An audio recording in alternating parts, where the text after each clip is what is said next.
আমার নবীর মুখে কোরআন শুনের পরেও তারা নবীকে আঘাত করেছে। মুহাম্মদুর রাসূলুল্লাহ সাল্লাল্লাহু আলাইহি সাল্লামকে তারা পাথর মেরেছে, দাঁত ভেঙে দিয়েছে, শুধুমাত্র আল্লাহ রাব্বুল আলামিনের এই কোরআনের কথা বলার জন্য।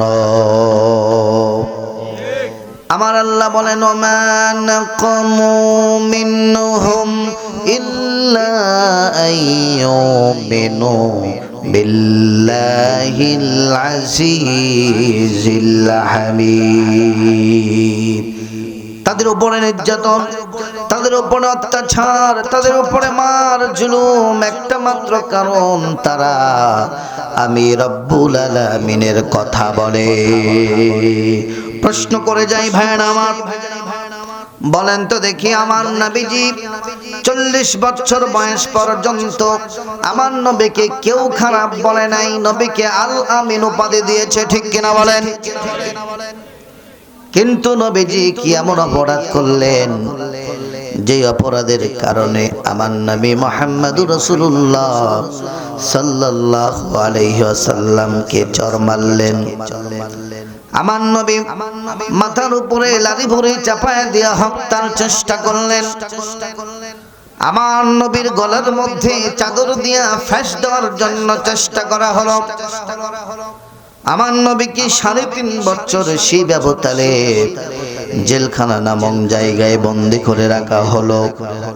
আমার নবী মুহাম্মদ সাল্লাল্লাহু আলাইহি ওয়াসাল্লামকে হজের মৌসুমে হাজার হাজার মানুষের সামনে পাগল বলে প্রচার করা হলো।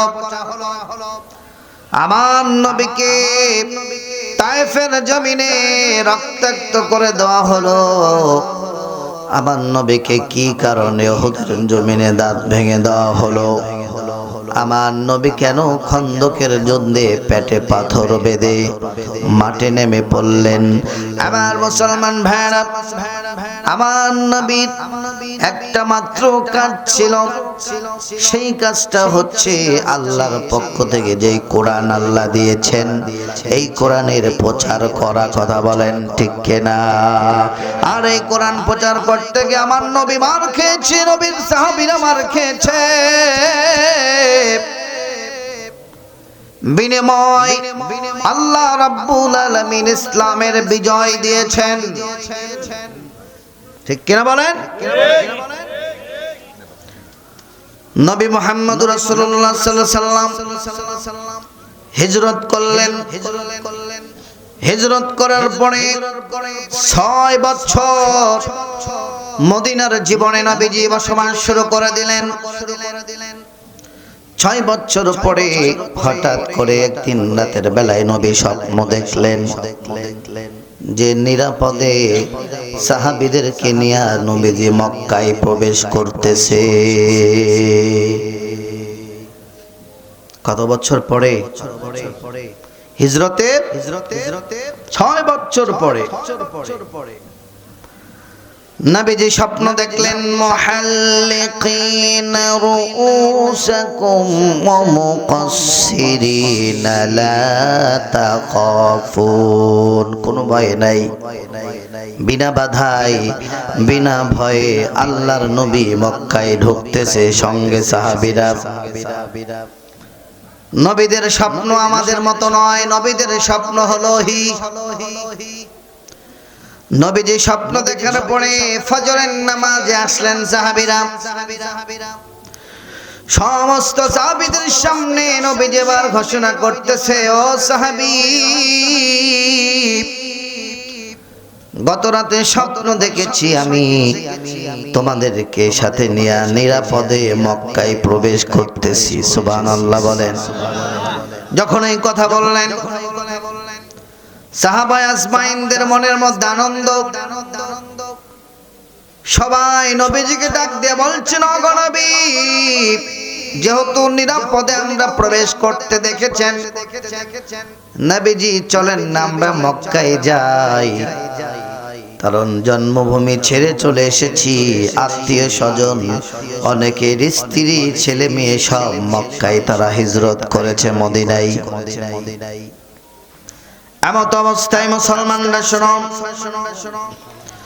নবীজি সাহাবীদের আবেগ দেখে, নবীজির অন্তরে আবেগ দেখে নবীজি বললেন, সাহাবীরা ঠিক আছে, চিন্তা করো না, চলো আমরা যাই। উমরার উদ্দেশ্যে আমরা যাব। নবীজির সঙ্গে 1400 সাহাবী কয়জন?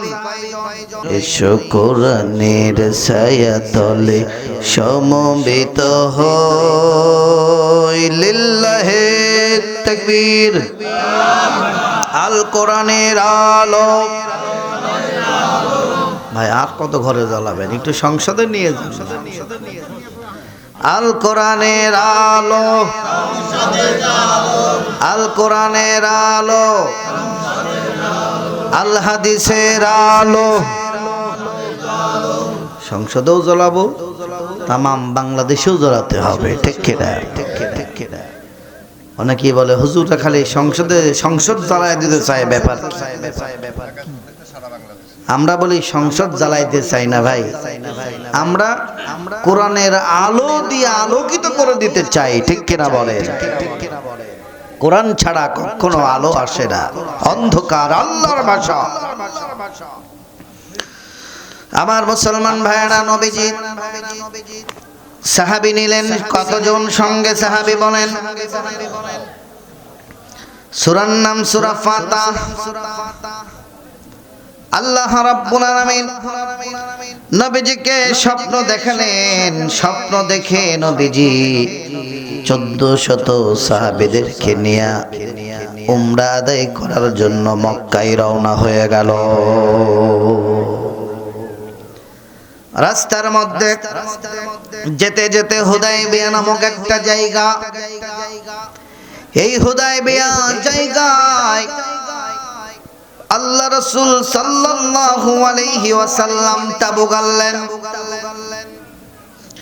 এমনি এমনি তাবু গাড়েন নাই। মক্কার কাফেররা যখন জানতে পেরেছে নবীজি মক্কায় প্রবেশ করতেছে সঙ্গে 1400 সাহাবী, তারা আতঙ্কিত হয়ে গেল। মনের মধ্যে ভয় ঢুকে গেল। দেখবেন মুসলমানদের একটা অস্ত্র, সেই অস্ত্রের নাম হচ্ছে নারায়ে তাকবীর, আল্লাহু আকবার। ঠিক কিনা? 5 জন মুসলমান দাঁড়ায় যদি নারায়ে তাকবীর আল্লাহু আকবারের স্লোগান দেয়, 100 জন বাতিলও যদি থাকে থরথর করে কাঁপে। ঠিক কিনা? তার প্রমাণ হলো আমি নিজেই। আমার মুসলমান ভাইরা, এটা আমার নিজেরও কথা না, আল্লাহর কথা। 10 জন মুমিন 100 জন কাফের সমান। কার কথা? কাফেররা বাধা দিল। যারা চিন্তা করেছে নবীজি বুঝি মক্কার দখল করার জন্য হাজির হয়েছে। নবীজির কাফেলায় কোনো অস্ত্র নাই, শস্ত্র নাই, তারা তো হেরামের কাপড় পরে রওনা দিয়েছে। মক্কার কাফেররা বাধা দিল। কাফেররা যখন বাধা প্রদান করলেন, নবীজি হুদায়বিয়া নামক জায়গাতে এসে তাবু গাড়লেন। 1 দিন 2 দিন থাকতে থাকতে নবীজির সাহাবীদেরকে মক্কায় পাঠালেন, যাও কূটনীতিক সম্পর্ক করার জন্য কাফেরদেরকে গিয়ে বোঝাও আমরা যুদ্ধ করব না, আমরা উমরা করতে এসেছি। সুবহানাল্লাহ। মক্কার কোনো কাফেররা রাজি নয়, কোনোভাবেই ঢুকতে দেবে না মক্কায়। এদিক দিয়ে সাহাবীদের কাছে যে পানি ছিল, খাবার ছিল, সব পানি আর খাবার প্রায় শেষের দিকে। নবীজির কাছে গিয়ে বলা হচ্ছে, গো নবী, খাবার পানি নাই, ওযু করার পানিও নাই, আমরা কি করব এখন? বিশ্বনবী মুহাম্মদুর রাসূলুল্লাহ সাল্লাল্লাহু আলাইহি সাল্লাম বললেন, সাহাবীরা, তোমাদের সকলের কাছ থেকে সামান্য অল্প করে পানি, এক জায়গায় করে ওযু করার মতো একটু পানি আমার কাছে এনে দাও। এসো কোরআনের ছায়াতলে সমবেত হই, এসো আল্লাহ রাসূলের অনুগত হই, এসো কোরআনের ছায়া তলে সমবেত হই, এসো আল্লাহ রাসূলের অনুগত হই, এসো আল্লাহর গুণগান করি, এসো তারি পথে জীবন গড়ি, এসো আল্লাহর গুণগান করি, এসো তারি পথে জীবন গড়ি। আল্লাহর নাম নিলে তাতে যদি সুখ মিলে, আল্লাহর নাম নিলে তাতে যদি সুখ মিলে, কেন সেই নাম থেকে দূরে সরে রই, কেন সেই নাম থেকে দূরে সরে রই। এসো কোরআনের ছায়া তলে সমবেত হই। ঠিক কিনা বলেন? এই কোরআনের ছায়া তলে এসে কত লোক প্রাণ দিল হেসে, এই কোরআনের ছায়া তলে এসে কত লোক প্রাণ দিল হেসে। কোরআনের ছায়া তলে সোজা পথ যদি মেলে, কোরআনের ছায়া তলে সোজা পথ যদি মেলে, কেন সেই পথ ছেড়ে ভুল পথে রই, কেন সেই পথ ছেড়ে ভুল পথে রই।